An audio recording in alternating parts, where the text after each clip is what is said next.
In this video, I will show you how to get a completely black Steam profile.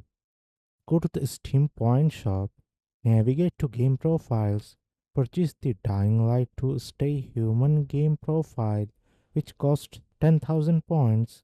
This will provide transparent black columns on your profile. Now, open the Steam store and search for Wave Shaper. Purchase the game to unlock its black background.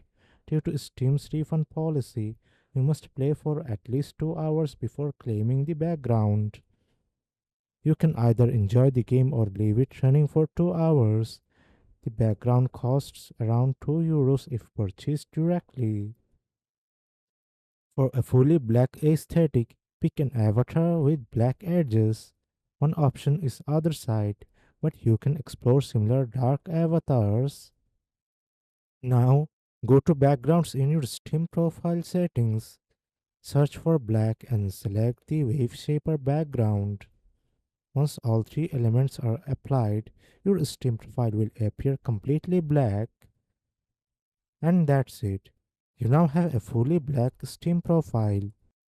If this video helps, like, share and subscribe.